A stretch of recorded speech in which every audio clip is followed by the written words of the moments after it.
Hi, I'm Monique Coleman of Vistas Education Partners, and I'm here remotely with Kaleigh Brendle. Hi, Kaleigh. Hello, how are you? Good, good. Thank you for being here today on this gorgeous day.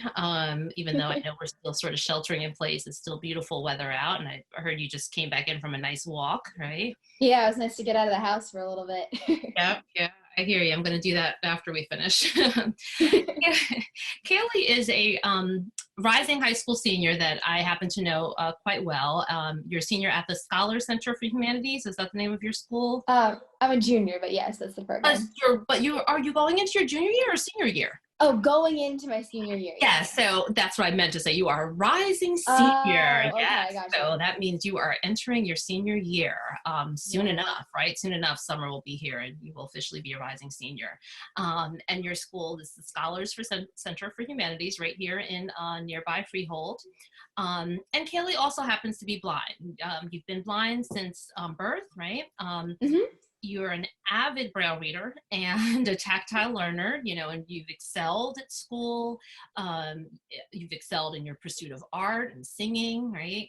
And also just you've excelled in the blind student community as a longtime competitor and finalist in the National Braille Literacy Competition called the National Braille Challenge, right?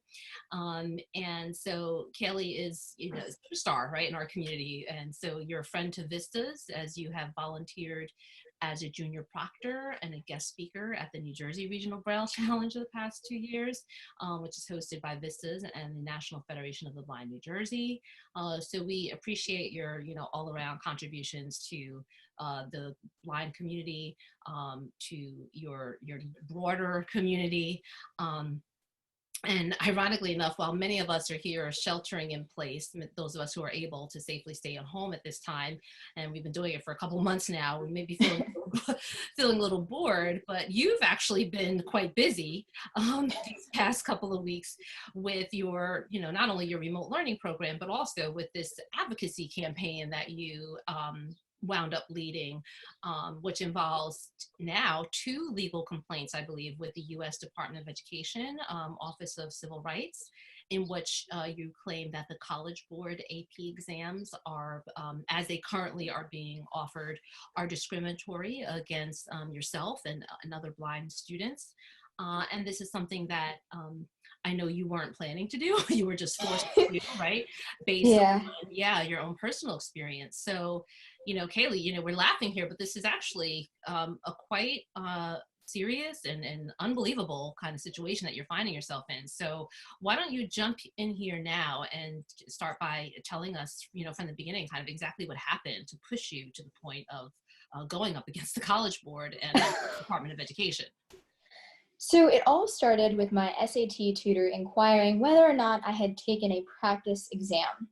So I sort of self-administered a 2018 AP United States History practice document-based question. Mm-hmm. And while I was taking that test, I experienced numerous technical glitches with my assistive technology for the blind. My devices weren't talking to each other, or I got laughed out of a document halfway through writing it. It was just a nightmare. So I called the College Board department the next morning because I had a question. I said to them, or the representative rather, if my assistive technology were to malfunction during the actual test, because we have so many more variables at stake than just normal sighted students taking the test with their technology. If mine, which is especially problematic and whose challenges cannot be foreseen, if mine were to malfunction during the exam, would I be able to stop the clock and take time to fix it? And their answer was no. Any time it took me to fix the problem would be deducted from the amount of time I possessed to complete the exam. Wow. So I was a bit shocked when I heard that because I didn't know that that was going to be the case. Mm-hmm. And so I asked the woman on the phone, I said, well, can I treat a technical problem as a break? Because I know that you'd stated in your website that the breaks as needed accommodation is still in place. And she said, well, breaks as needed is still in place, but now breaks count against the students in terms of time, basically in terms of if you take a break, you're allowing the clock to keep moving even as you rest. So if you take 5 minutes off, that's 5 minutes less you have. So I told her, you know, if my technology were to glitch and it would take me an hour to fix the problem, I would have an hour less to test. And she said, yep, that's pretty much it. So I was sort of thrown for a loop here. And so I had also found out at that time that I would not have access to hard copy Braille and tactile graphics, which were essential for those diagram heavy exams like my AP biology, and other students are taking AP calculus, AP physics, AP chemistry. So for those scientific and mathematic courses, having the graph in front of you and being able to tactually explore it is quite vital to ensuring that you perform well on these exams, which are heavily weighted. In fact, 65% of my biology exam is dependent on my ability to successfully analyze a single graphic.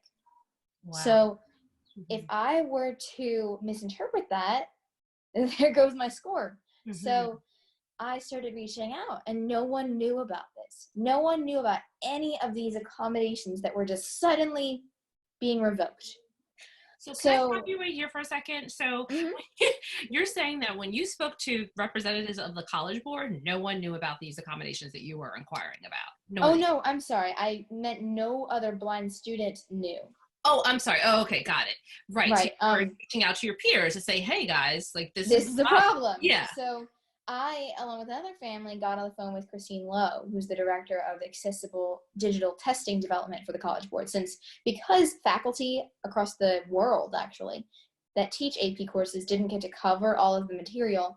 They needed to shorten the scope of material assessed on the exams. Right. So they shortened the length of them, and they shortened the scope of the content covered on the exams. So they have the Braille for the original test, just not the Braille for the new test. They kind of left blind students out when developing the new ones.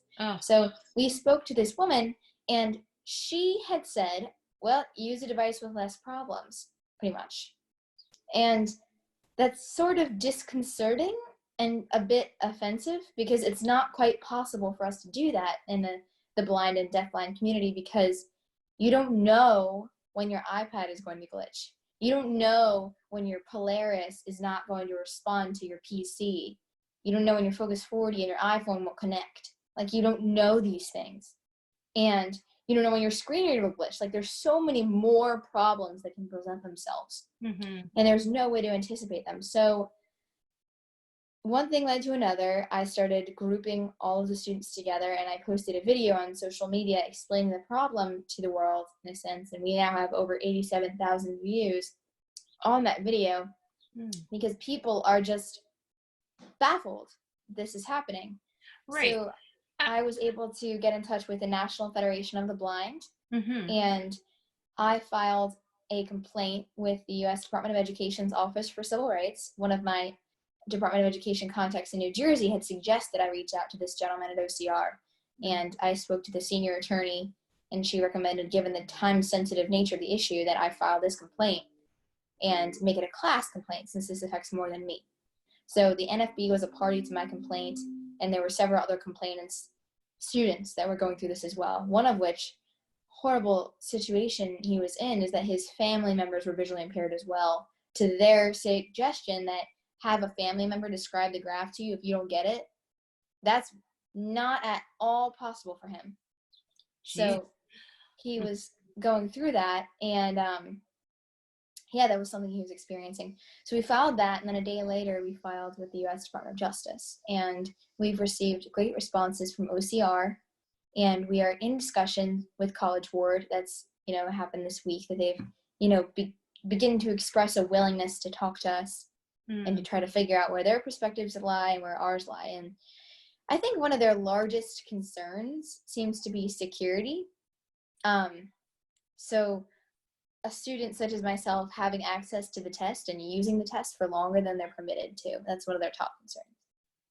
Right, yeah. Now, I'm a teacher of the visually impaired, as you know, and I've experienced some of the unforeseen technical issues that can happen to students who are blind and deafblind trying to take a standardized test, right? And how much time that actually can eat up during your testing time frame. And so, when you talk about one of the challenges being that you were told essentially you would be penalized for those instances where, let's say you name some of the devices, if you're using a braille display and something happens and it goes down, or it stops working, or your screen reader stops reading for you in the middle of a test, right? Or a dozen and one other. I've just had so many scenarios that I've seen with my students, but definitely technological glitches are almost like par for the course in these sort of testing environments, unfortunately, right? So, you can anticipate at some point having to kind of stop your test momentum to address issues. And if you don't, then that's wonderful, but you kind of know that something's probably going to happen, right? So to hear that you were told that you would be penalized for having to stop from testing to address those issues is clearly discriminatory, right? And B, as you said, your second part of this is that you were also not going to be provided tactile graphics. So if you could kind of explain this for the people who really are not aware of what it takes for a student who's blind or deafblind and is a tactile learner to access print and visual information, what you typically need during a test, right? When we talk about tactile graphics, that means what to you? Tactile graphics would mean a raised image that's been adapted with various textures in order to make it more of a tactile experience rather than a visual one. So one that relies, like your fingers can explore it and derive the information that way. Whereas sighted students or sighted peers' eyes can explore their images and derive information visually. So for a specific example, if you can imagine a graph of, say, an XY plane, your standard coordinate grid with a line, normal slope, and it curves. So you have points plotted.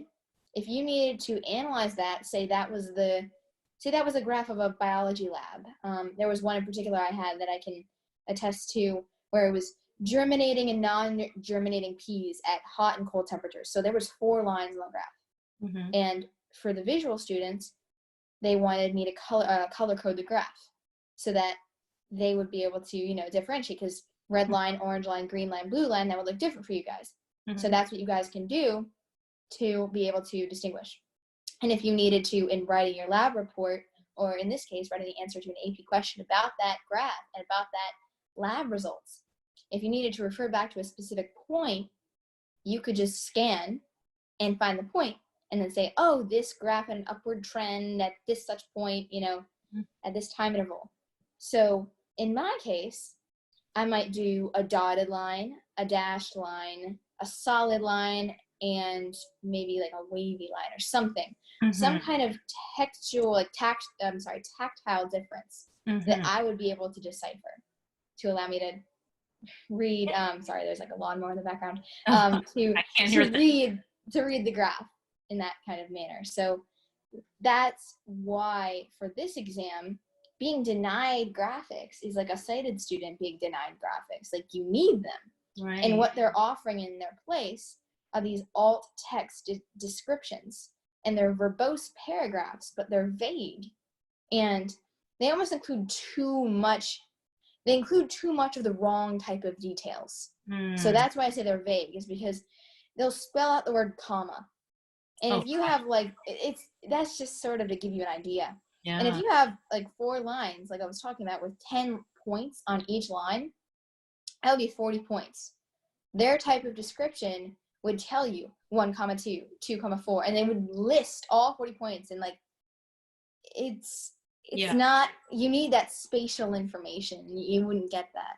Right. Yeah, I've as I said, as a TVI, I've sat with students who have taken standardized tests in a screen reader accessible format, and have experienced just what you're talking about, where the graphics are provided or presented as these heavily audio described images. And one of my students, who actually does have some vision and would rather sort of hold his face like 3 inches to the computer screen and enlarge the image than try to depend on the audio description to get a good grasp of the graphic, for much of the same reasons that you're talking about here. But if you have no sight at all, you know, you're really at even more of a real point of a barrier. You know, it's really a barrier because you can't access the material the way that you normally would access it, and it's just not fair to then have to test in a format that you're typically not accessing the material, right? And that's in essence what's happening here. So you've learned one way all of your life, essentially, and certainly through your classes and your AP classes, but then you're being tested in a format that's different, and not appropriate really for what your needs are. Right, right. Now, when you, No, go ahead. Yeah. So when you talked about the fact that you reached out to other students, who apparently many of them hadn't yet gotten to that point of trying a practice test, so you alerted them to what your experience was. How many students are we talking about here that you so far that you roughly that you've been able to reach out to and kind of connect with? Okay, it's difficult to say a number because we don't have all the numbers College Board does, Right. and they won't give it to us. Yeah, They that's say really 25. true. They say 25% of students with disability or blind students requested Braille. We don't know how much that translates to. Yeah. Me personally, there's only so many people I can get to. So I think maybe somewhere in the teens. Okay. All right. So that's still, yeah. I am just curious because I know this is it's a small community, you know, it's a disability that we call low incidence disability relative to the broader population of special education students.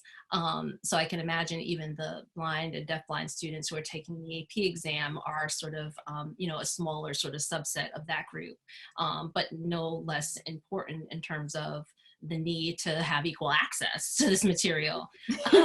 And so I guess my question too is, what next for you and these students, the ones who have formally joined with you on this complaint, but also the ones who may not be formally involved in the complaint, but are aware or, you know, certainly fighting and advocating with you in their own way. You know, what's next? I know you're waiting for the outcome. You're in a good place in terms of starting to talk to and have some kind of a breakthrough with the College Board and the OCR. But what are you thinking is next, besides just kind of resolving the issue for you personally and other students with this current AP exam? But what do you see as the larger kind of issue here that's at heart that still will probably keep propping up for students like yourself? And well, the problem is this organization is in charge of SATs too. So I think this might become a long-term problem if, say, the coronavirus were to extend into the fall a little bit.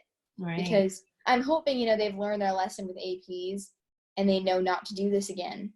But students like myself, I'm applying to an Ivy League college, and that institution requires you to have 2 subject tests under your belt and the SAT subject test. So they're through College Board.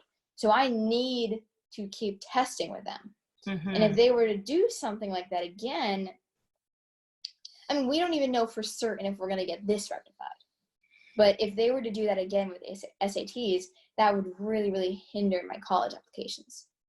Yeah, so I mean, the ripple effects of this is, you know, what I've started thinking about, right? And as you said, you haven't even gotten over this hurdle yet, but can you imagine, you know, again, beyond this current exam, what this means for yourself and others going forward, especially as we continue to kind of work our way slowly but surely out of this pandemic crisis.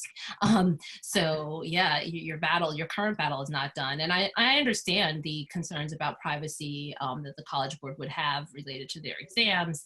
You know, however, as you said, there has to be a way to make this exam equally accessible. Otherwise, it is discriminatory, and it really is, you know, a civil right to have all your materials, educational materials, presented in a format that you can access equally.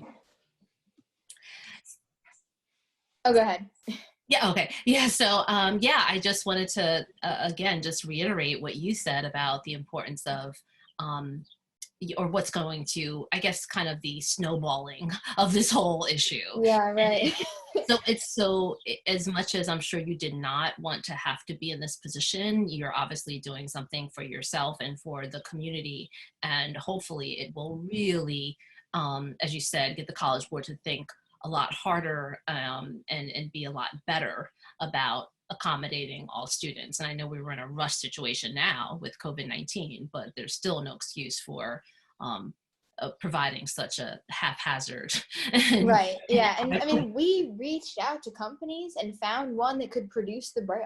So it's not a matter of production. Like we had the resources ready and we're going to pass it along to them. No Mhm. problem. They just didn't really want to hear it at the point that we talked to them about that. And I mean, I said to Fox News, I said to Twitter, we're not blind to injustice and you can't just leave us out like that. That's right. Yeah, that's right. And as you said, you've already presented some solutions. So we know the solutions are there. It is possible to make this test accessible, and it's possible to do it in a timely manner. So I really, salute you and the other students who, about how many other students are actually in the formal complaint? The formal complaint, I think there's 5 of us, Okay, maybe so 6.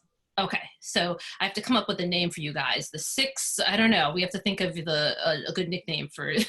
And of course, I think as of right now, I'm the only girl. Oh, this is even good. Okay, so I'm gonna come up with a really good one. Really good nickname for you guys. The AP boys and Kaleigh. Yeah, exactly. um, and you're Yeah, all like they're spread right. out geographically. I know you're in Jersey, but I'm in Jersey. We have 2 kids in Pennsylvania, 1 kid in Maine, 1 kid in Georgia, and then we might have 1 girl signing on, and I forget where she's from. okay, great, excellent. Actually, maybe 1 more boy too. Yeah, it is expanding. Oh, So, very good. And so, I'm going to be sharing this with, the families and that I work with, students that I know, and of course, the broader community. I know it's already kind of caught fire, but we can't share enough.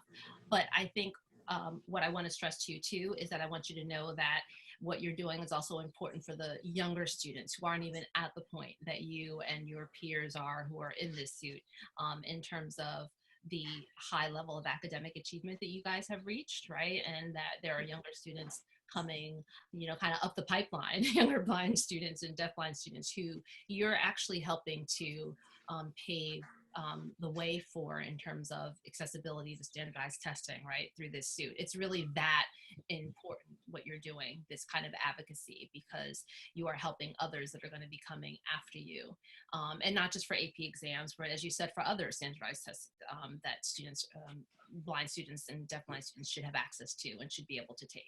So I think this is really important as just from a role model standpoint, right, for the younger students, what you're doing. thank you very much. That's really humbling to think about. And I just hope that, yeah, that they can see that there's a way to do this and there's a way to get this done. And you can, like, there's no one saying you can't. You can. You always can. You just may have to fight a little harder.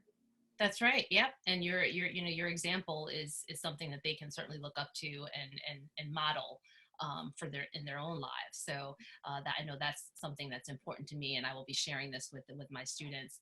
I really thank you for your time. Are there any parting words that you'd like to share, or anything else that you feel like I may have missed that is important to this story at this point?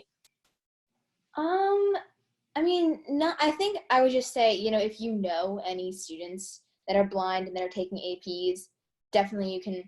My email is KaleighJB17 at gmail.com. I'll spell it KALEIGHJB17 at gmail.com, and I'd be happy to answer your questions and just talk to you. And you can get on the Zoom calls that we have for students going through this.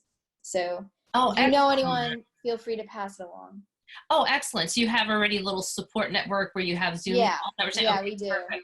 That's very good. I'm glad that you're providing that information, and you guys Thank are you. supporting each other, and that's what it's all about. So Definitely. Because, wonderful. yeah, I mean, there were 6 kids in California that their TBI just like, can you help me give them a little bit more fight? There's no fight left with them. I'm like, they just want to stop. And I'm like, they think they're alone. And I'm like, Yeah. that's why I wanted to start the Zoom calls, is because of her and because of what she said. And I was like, they need to know they're not.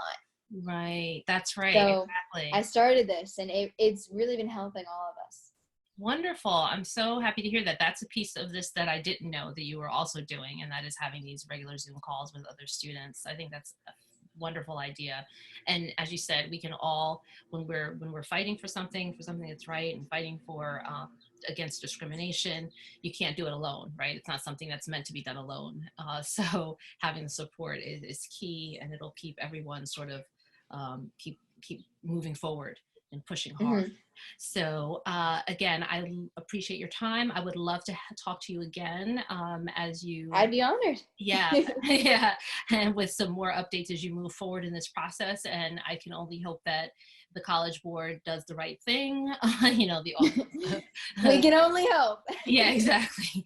The Office of Civil Rights recognizes is a civil rights violation, and they have to do the right thing. So we're going to keep pushing and supporting you, and hope that does happen. Okay. Thank you. Thank you All for right. everything. Oh, you're welcome. Thank you so much for joining me, and I will be following you and talk to you soon. Awesome. Thank you. Bye-bye. You're welcome. Bye bye.